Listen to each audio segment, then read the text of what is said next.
Hello everyone, and welcome back to Scary Interesting. If you're familiar with the channel, it should be abundantly clear that the margin for error between life and death underwater is small, and so it should come as no surprise that you probably wouldn't want to be at the forefront of such a dangerous industry.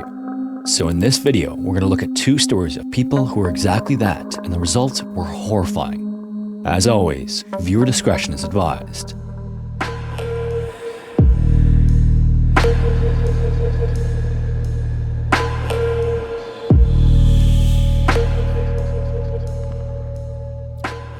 Quickly, before we get into the video, you may remember the Arctic horror podcast I recommended on several occasions by Fool and Scholar Productions called The White Vault. The response for that recommendation was overwhelmingly positive from the people who listened to it. So today, I'd like to introduce you to a new story they're working on called Don't Mind. Don't Mind is an anthology mystery podcast where each season takes them to a remote community and an underlying mystery surrounding it. The recently released season, called Sealskin Rock, follows a family that moves to a Canadian chateau located on an island off the New Brunswick coast. They've been hired to repair the old manor, but as they discover more about the island's gruesome history, the renovations become the least of their worries. Don't Mind is also created by the same award-winning team behind The White Vault, winning numerous awards for sound design and acting. And the stories even feature actresses and actors you might recognize. Like, for example, Adjo Ando from Bridgerton and The Witcher is the co-star of the first season, Cruxmont. And if you're a Mass Effect fan, Mark Meer, who plays Commander Shepard, is one of the co-stars of Sealskin Rock. Don't Mind, Sealskin Rock is available wherever you find podcasts, and you can hear the first several episodes out now and subsequent episodes every 2 weeks. Or if you prefer, you can listen to them right here on the Fool and Scholar Productions YouTube channel. And if you want even more content to binge, you can hear the entirety of their first story, Don't Mind Cruxmont, which follows a man searching for his brother in a small English village that harbors a dark secret its citizens will do anything to protect. So check out Don't Mind Cruxmont or Don't Mind Sealskin Rock right now using the links in the description below. And a huge thank you to Fool and Scholar for sponsoring this video. The 1700s were an era of grand ambitions and reckless speculation. Trade routes expanded, cities flourished, and the British Empire reached across the seas. Wealth, once only reserved for aristocrats, began to trickle into the hands of merchants and entrepreneurs, but with new opportunities came new schemes, some ingenious and others disastrously misguided. Among the many dreamers of this age was a man named John Day. He was a carpenter and wheelwright from East Anglia, and an unremarkable man by most accounts, except for his unshakable belief that he could make history. He saw himself as an inventor, a visionary, and most dangerously, a man destined for fame. While others sought wealth through trade or politics, his plan was to build a submersible chamber, sink it to the depths of the ocean, and prove that a man could survive underwater for hours at a time. And if he succeeded, he would not only claim a fortune, but secure his place in history as a pioneer of deep-sea exploration. John, however, had no formal education, no engineering background, and no particular expertise in maritime science. All he really had was an idea. His great obsession was submersion, specifically the idea that a man could survive beneath the water if only he were enclosed in a sufficiently airtight chamber. John also claimed to have already proven this theory through a previous experiment. According to his own account, he had taken an old fishing boat, refitted it with an interior watertight compartment, and then, when it was ready, placed it in shallow water, sealed himself inside, and let the tide come in. He purportedly remained inside the chamber for a few hours as the tide completely submerged the ship. And this would be an impressive feat if it actually happened. Unfortunately, as these stories often go, there were no witnesses to verify his claims. And so naturally, there were many skeptics. Any shipwright with a basic understanding of water pressure could have told him that the deeper he went, the greater the force exerted on his makeshift chamber. Any physician could have also warned him about oxygen depletion, but John, convinced of his own brilliance, dismissed the concerns outright. He had done it before, so why not again? And he wasn't the only one willing to take the risk either. Christopher Blake, an English gambler, saw in John's wild ambition a lucrative opportunity. And the two men were equally blinded, one by ambition and the other by greed. John saw himself as a pioneer, a man on the verge of providing a revolutionary concept. Christopher, meanwhile, who is no scientist and showed little care about the feasibility of John's experiment, saw John as an investment and means to a financial windfall. The spectacle of a man sinking beneath the sea in a homemade contraption was the perfect opportunity for betting, and he was eager to place high-stake bets on John's success. Of course, success in this case was defined by one single outcome, whether or not John would resurface alive. So the two quickly struck a deal, and John would build a more sophisticated diving chamber, and this time he'd attach it to the deck of a boat and make a public demonstration of his abilities. Christopher, in turn, would handle the financial end of things, raising funds through bets and promising John a cut of the winnings if he succeeded. To make the experiment possible, Christopher bought a 50-ton boat named Maria for £340 that was described as old but serviceable. Immediately afterward, John set to work modifying it, constructing a wooden diving chamber within the hull. The sealed compartment would end up measuring 12 feet long by 9 feet wide and 8 feet high, or 3.7 meters long by 2.7 meters wide and 2.4 meters high. It was also reinforced with wooden stanchions to withstand the external water pressure, and that was about the extent of the modifications. The chamber had no engine, no external air supply, and no means of communicating with the outside world apart from a rudimentary signaling system. 3 buoys of different colors were affixed to the deck.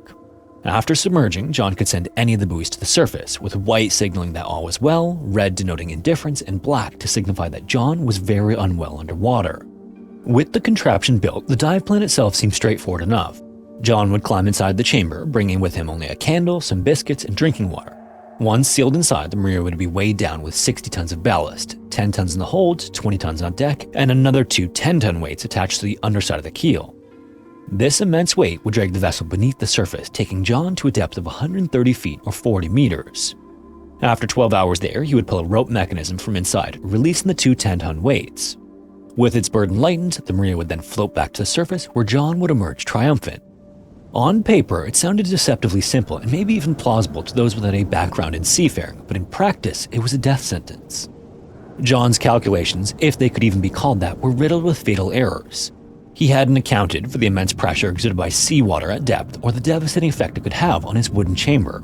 He had no contingency for the impact of the tides, which could shift the Maria unpredictably, and most critically, he had overlooked the fact that he would be consuming oxygen in a completely sealed environment. Without an air supply, he would slowly suffocate, trapped in his own creation. Some reports suggest that local shipwrights attempted to warn John of the dangers he had overlooked, but if he took their concerns seriously, it was only for a moment. There are some indications that he reinforced the chamber further at the last minute, but any adjustments he made would have been superficial at best. And still, his confidence remained unshaken. He insisted that he had already proven his concept, citing his previous unverified experiment. Simultaneously, Christopher, despite already losing money on early wagers due to construction delays, also remained undeterred. The crowd was eager for the demonstration, and more bets were placed as the day of the dive approached.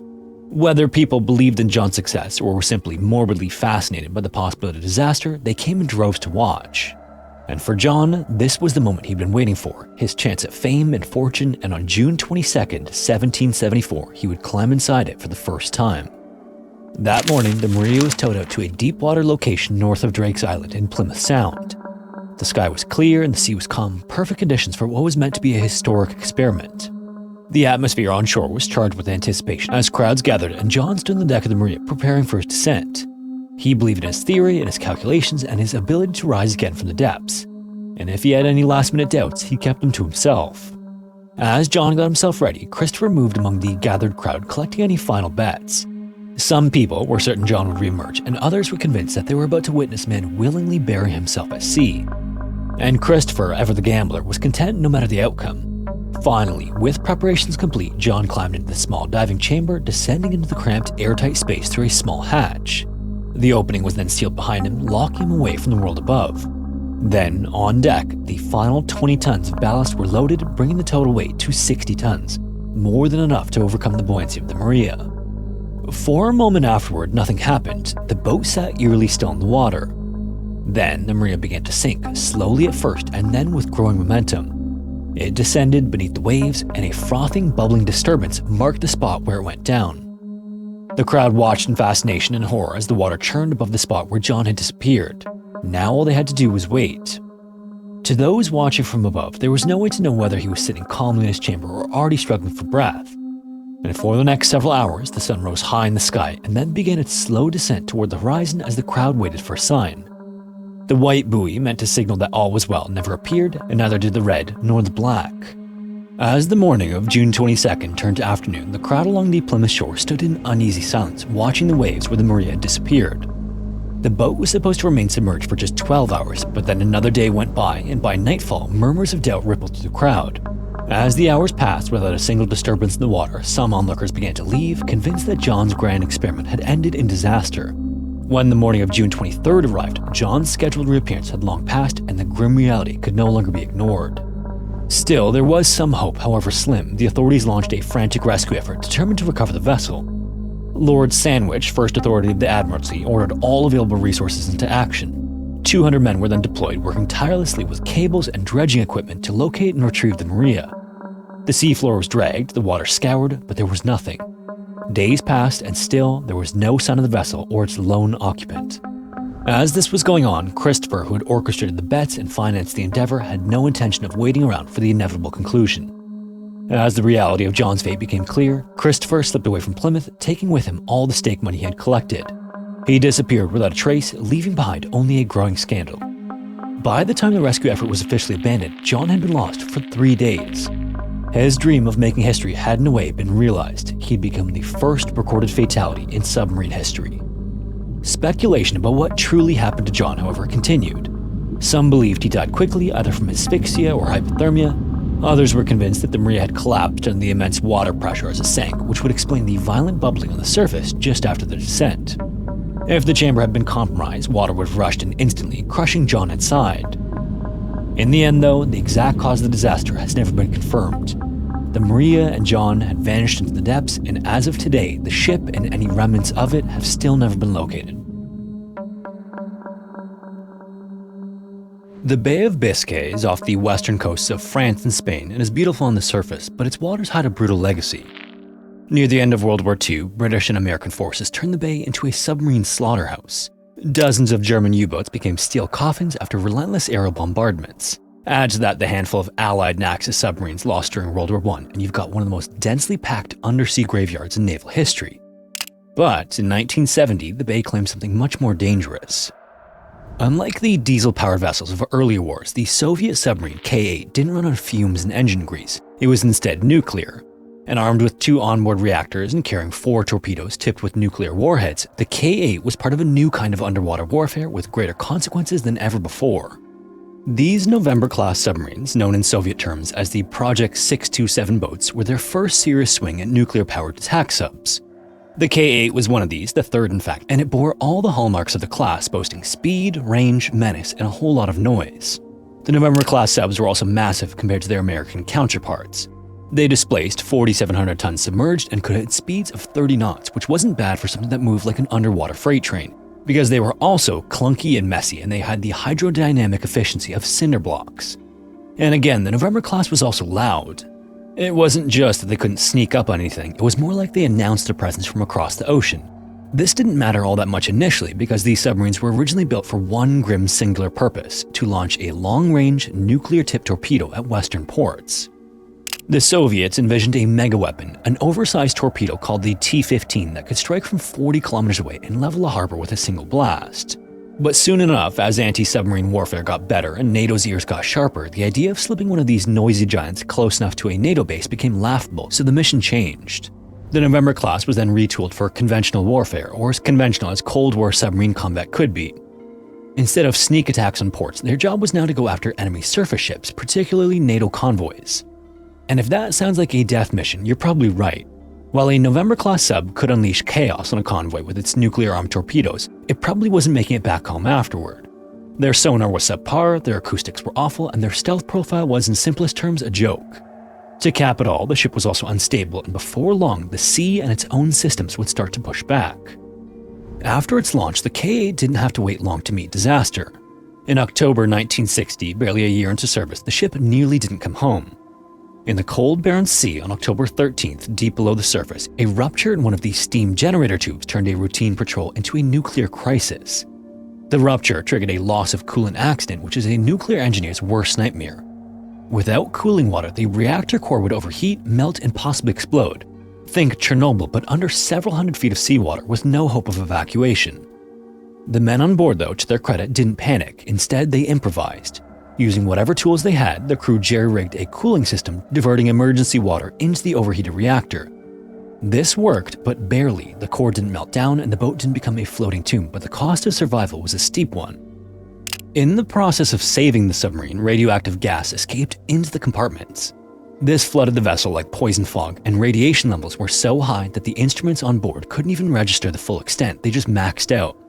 3 sailors developed visible radiation burns, and many more were dosed with upwards of 1.8 to 2 sieverts, a level that causes serious health problems and sometimes even death.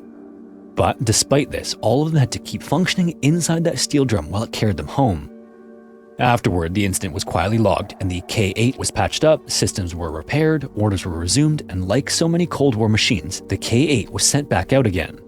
In the spring of 1970, the Soviet Union decided it was time to flex its muscles again. The Cold War wasn't just a battle of missiles and ideology, it was also of performance and displays of technological superiority. And Operation Okine 70 was meant to do exactly that. At the time, it was the largest naval exercise in Soviet history. And the goal was simple: prove that the Soviet Navy could project power anywhere at any time, and that it wasn't just a coastal defense force anymore.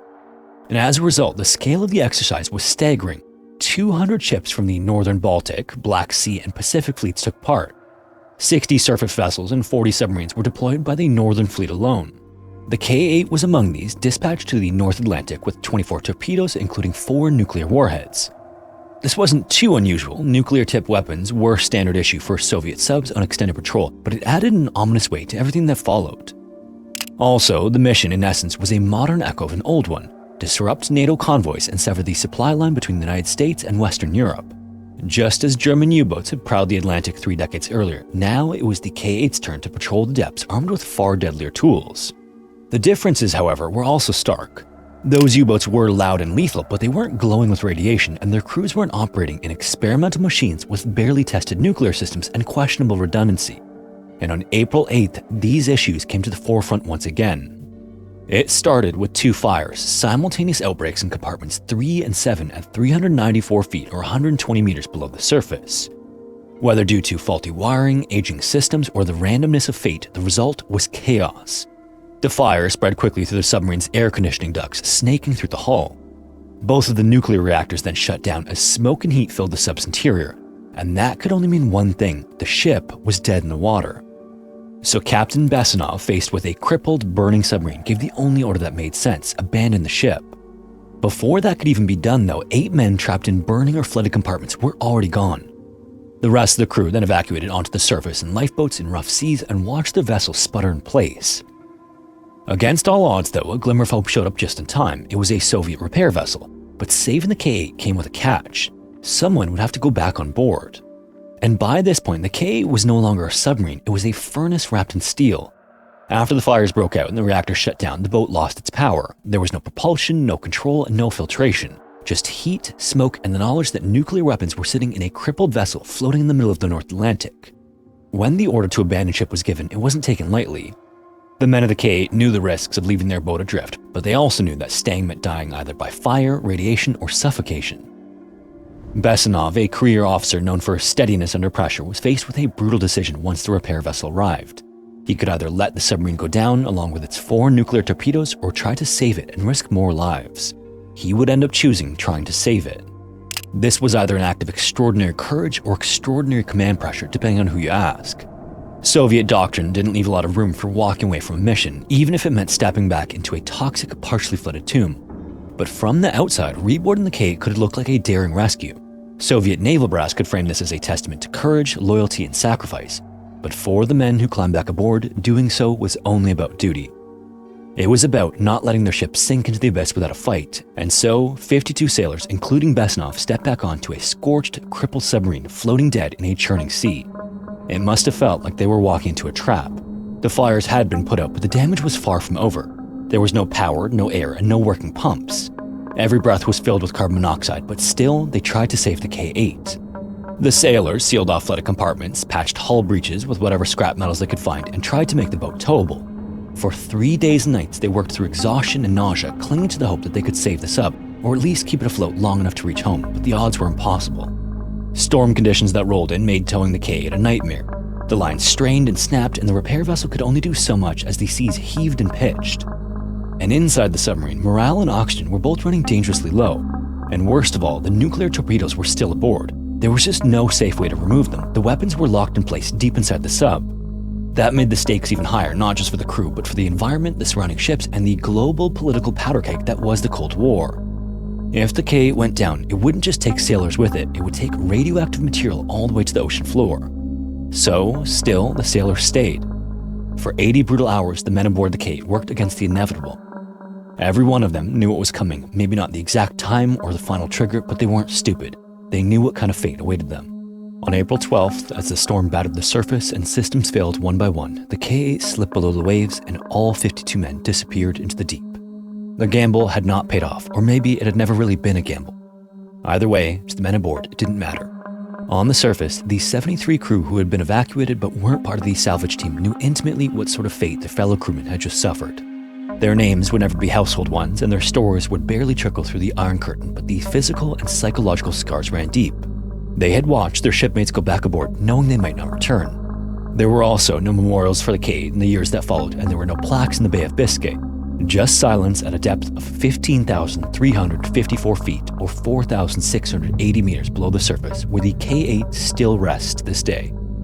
Officially, the Soviet Union said very little. In the wake of the K-8's sinking, there was no sweeping reforms or televised tributes or even acknowledgements of the failure. Just paperwork filed behind closed doors and survivors who were told in the usual roundabout way to move on. Simultaneously, internally, the loss rattled the Soviet Navy. It was a combat-ready submarine and one of the first nuclear-powered attack class, and the ship hadn't been sunk by enemy action.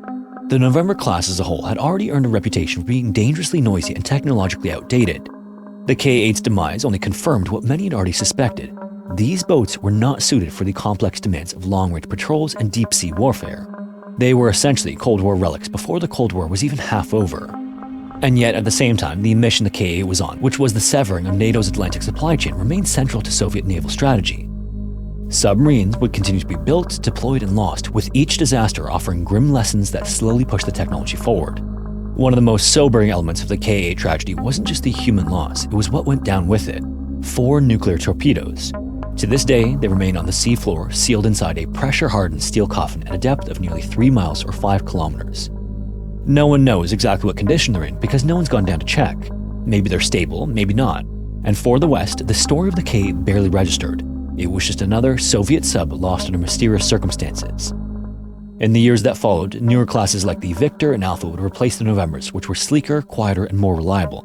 But the price for those advances was steep, and it was paid in full by the crew of the K-8. If you made it this far, thanks so much for watching. If you have a story suggestion, feel free to submit it to the forum found in the description. Also, if you want to support the channel, consider joining the Patreon or becoming a channel member here on YouTube. Anyways, thanks again, and hopefully I will see you in the next one.